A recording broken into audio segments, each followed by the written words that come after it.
Hi guys, Jay Knowlton here once again, and I've just had to deal with a crisis because my daughter started playing Minecraft. She made a nice big house all by herself, and then she lost it because she flew too far away from where she was. Dad things. Okay, today I'm going to be talking about the Japanese language. Again, I've probably talked about Japanese a few times before, but a few times now online, I've seen people talk about how you don't need Japanese to live in Japan.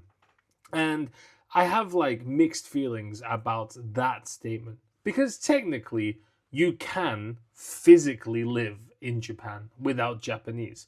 You can just get English translations of everything. You can just use translation devices. You could probably get everything done that you need to do using just English.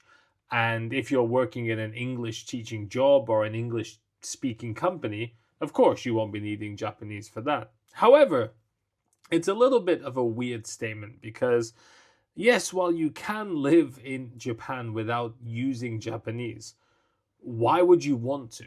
Like, what is the point of coming here and then not learning and using the language? If somebody came to an English speaking country to live and to work and get all the benefits that they expect to get, but never bothered to learn English, I'm sure people would have a problem with that too. And of course, I would have a problem with that too.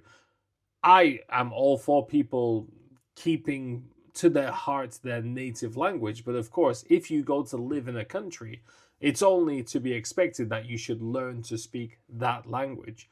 Because otherwise, you're just relying on everybody else to deal with you. Sure, translation devices can figure out what you want to say and figure out what the other person's saying, but you are always relying on the other person having the patience to deal with you because you made the choice to not learn the language.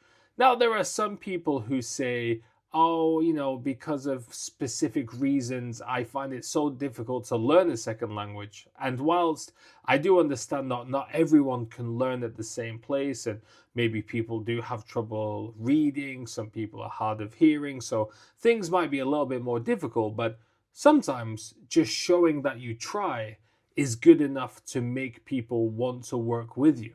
To just be one of those usually white, middle aged men who walk around just shouting in your own language and expecting everyone to bow down to you, that kind of attitude should have really disappeared by now.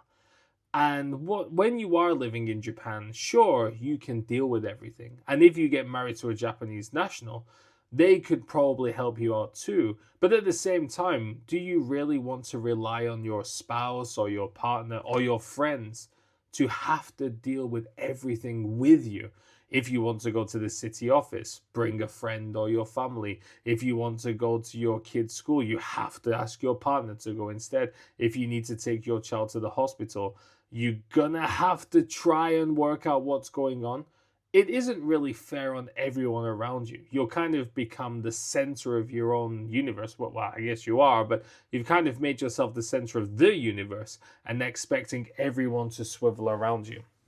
Now, there's so much to be excited about living in Japan, and being able to speak the language, a lot more doors will open up for you. Engaging with the culture more, participating in festivals, getting proper healthcare when you need it, being able to support your family better, do your own taxes, get different kinds of jobs in different kinds of industries. There's such a long list of things that you can do that it almost makes me wonder why you wouldn't even bother. I don't want to use any names, but there's a YouTuber who's retired, is a retired American. He's now retired in Japan.